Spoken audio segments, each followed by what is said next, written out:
a Playlyst original.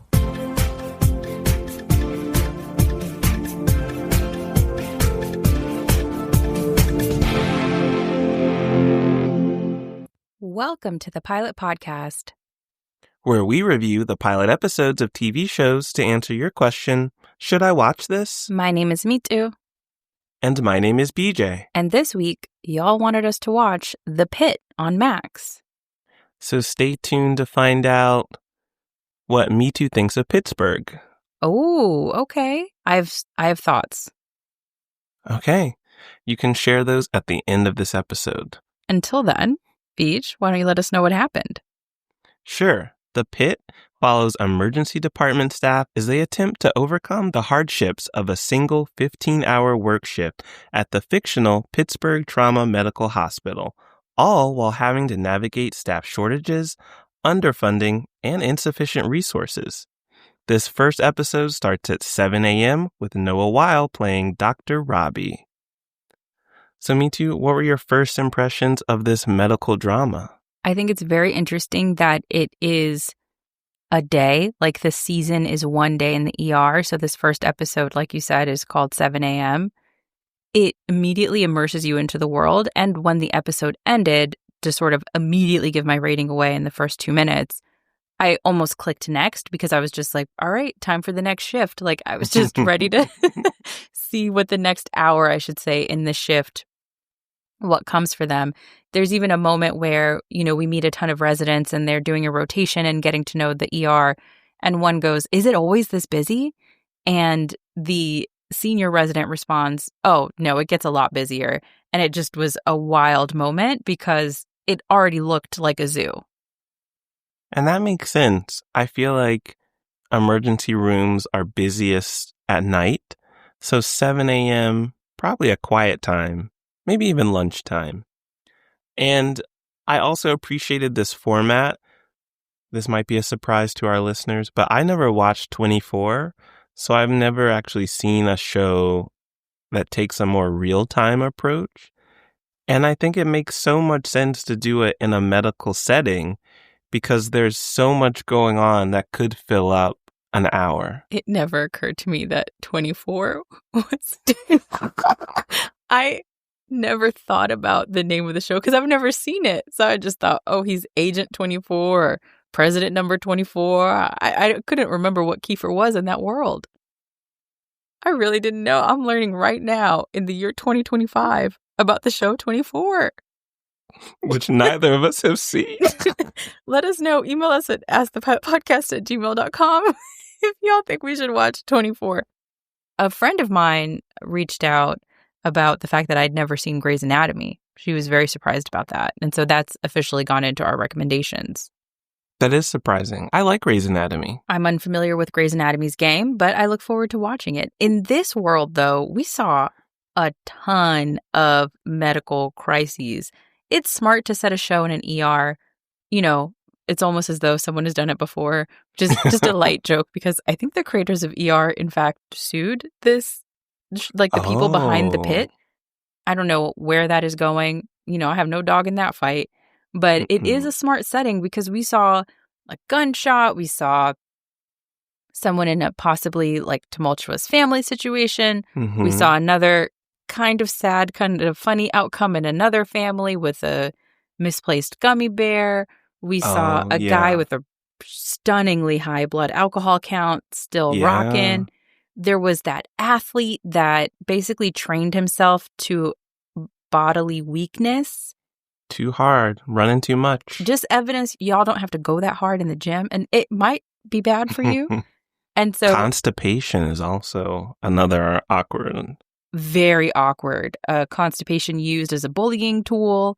So there was just a lot happening, which was very smart because you're just kind of looking in many directions as all of these cases come up. But I thought they kept the core of the drama in the group still interesting. I wasn't so distracted by all the medical stuff that I forgot that this is a dramatic show where we're following Robby and crew. I will also say, though, that there is a scene that is so gruesome that one of the residents passed out, and I, too, started to kind of get woozy. Yes.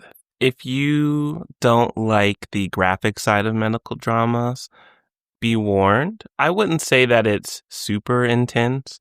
You do see some blood, you do see some bodily fluids, You see somebody inside out.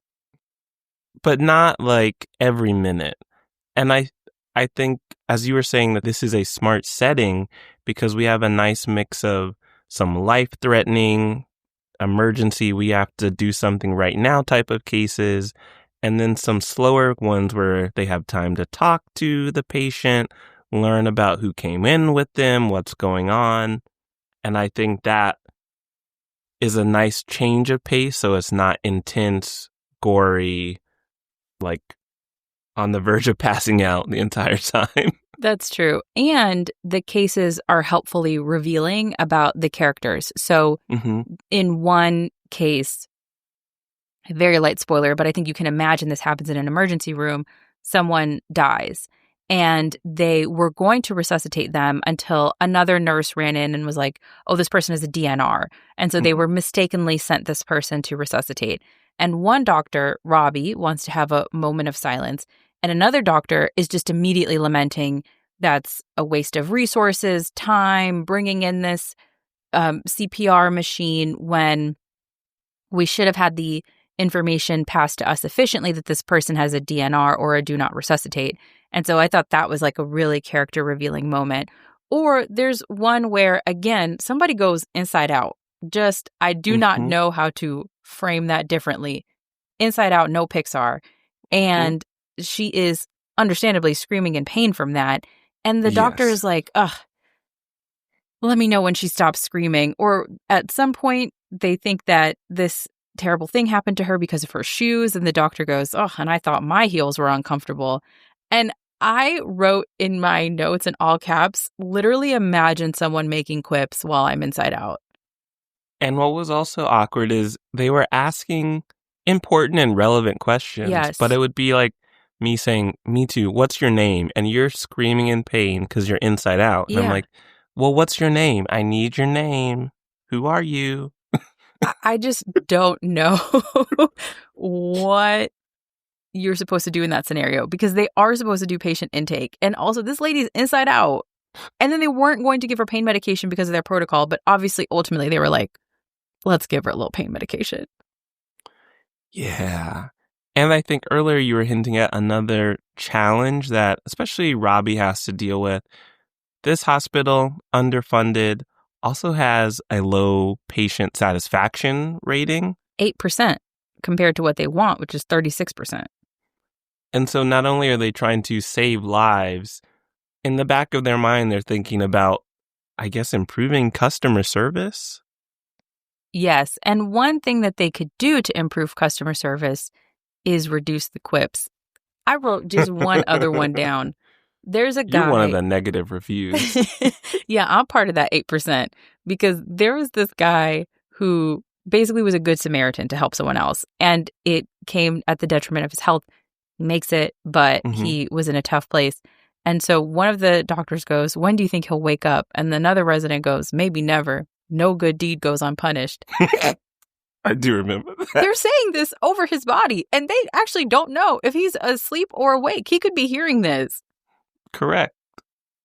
I wrote that I would haunt them if I were this guy. If I passed, which he doesn't, as a light spoiler, I would haunt them. I would specifically be like, let me just give up any other possible outcome here. I'm going to haunt these people. I will try to be devil's advocate. The devil doesn't need an advocate, but please. For these fictional characters.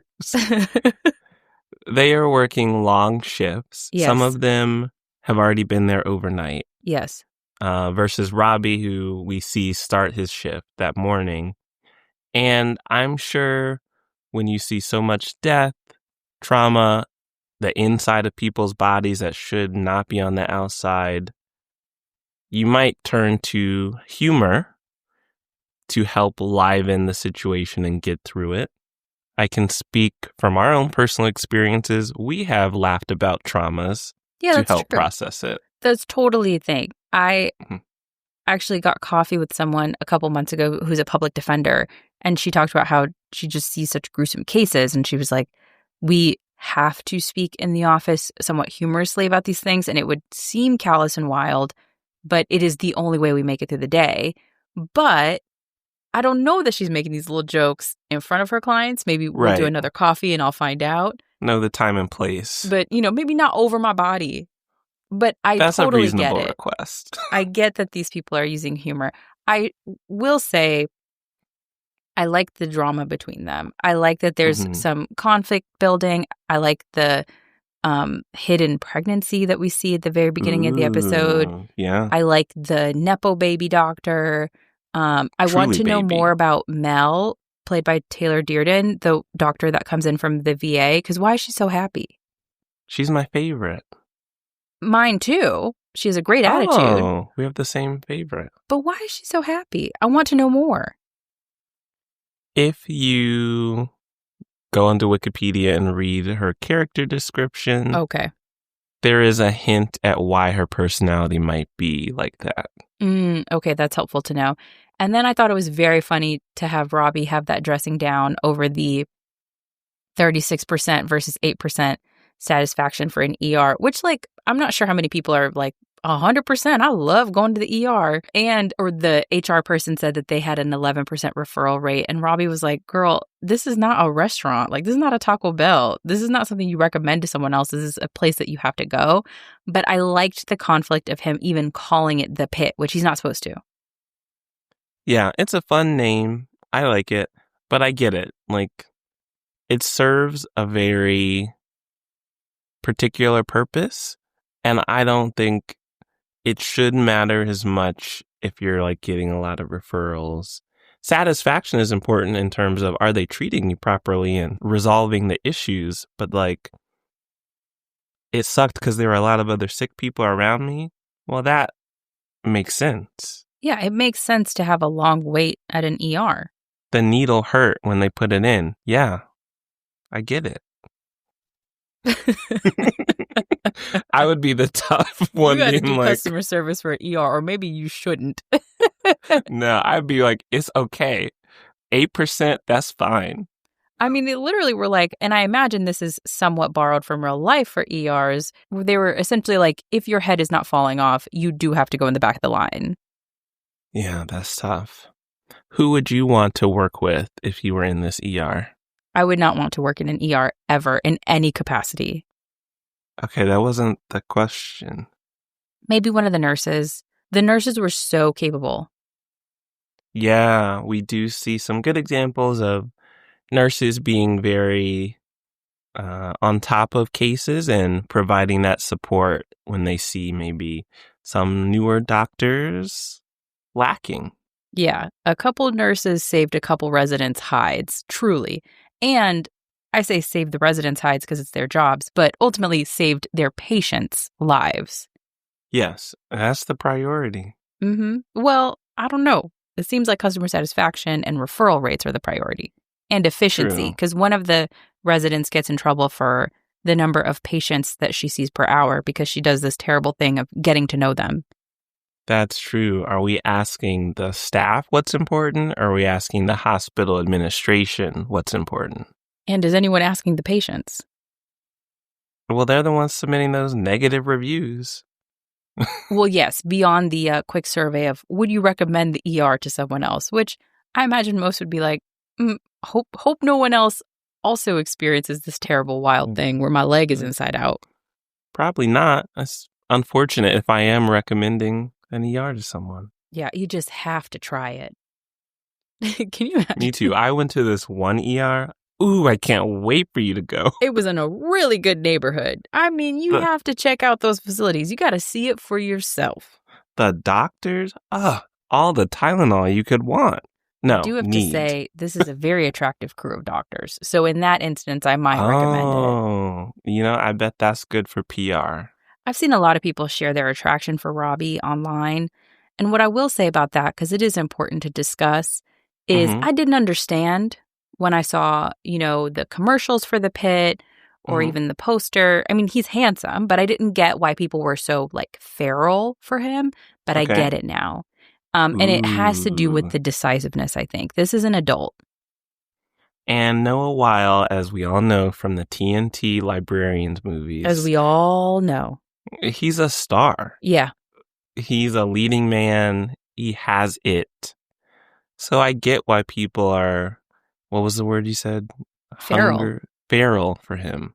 It's when Megan Thee Stallion wrote Watashi wa Star, she actually was thinking about Noah Lyle. She was writing as Noah.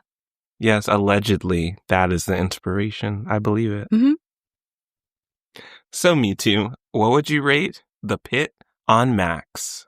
I would watch again seriously. I almost did without thinking, but, I kept to the rules of this show. Thank you. And I only watched the first episode. That's what we do. But it's very good. If you like a medical drama, you'll like this one. I'm not even medical drama hive. So I will say, for my fellow babies, you will need to treat this show like a podcast where Be warned. You're looking away a lot. But it's very juicy. It is so interesting. The cases are so interesting. And the drama is brewing in this group. And a wild thing happens in this episode that I am certain is going to come back around in future episodes. That could be so many different things. The sun. That's all I'll say. So I feel like I'm between a rock and a hard place. I'm going to give this a would watch again casually. I really like the cast. I like the setup. I like the show. And I don't like seeing the insides of people's bodies, the things that come out of people's bodies. Yeah. So I'm really torn, and I will have to watch it a little slower because I don't want to expose myself to too much of that at once. That makes sense. As people expose their insides on the outside. Mm-hmm. Okay, Me Too. What do you think of Pittsburgh, Pennsylvania? I have flown through that airport a few times. Okay. I've only had solid experiences. I don't think I've ever had a flight delay through there. Beautiful. I grew up a Broncos fan, so not a big fan of the Steelers. Okay.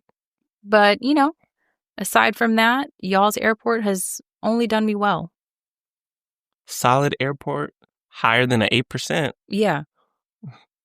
I over 11% recommend flying through that airport. Actually, let me not say that because I don't think I've flown through Pittsburgh in a while, so I don't want to get in trouble if one of y'all picks a connecting flight, because sometimes y'all do follow up with emails and comments and things, so do not hold me accountable if suddenly the flights slow down through Pittsburgh.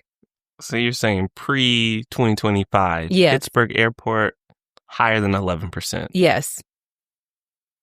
Okay. I've never been to or through Pittsburgh. You're missing out. I've heard they have great hiking. They're very close to the mountains. Okay, shout out. And it's one of the up-and-coming places for people to move to because it's still affordable. They're still developing. Great for millennials. Well, don't put that on blast. Yeah, it's too late now. It's on the internet. Anyway, you can find more episodes of the Pilot Podcast on the internet by going to our website, thepilotpodcast.com, and you can follow us on all of your favorite podcast platforms. You can also send us thoughts, feelings, show recommendations, your favorite cities to fly through to askthepilotpodcast@gmail.com. Thanks for listening. Bye.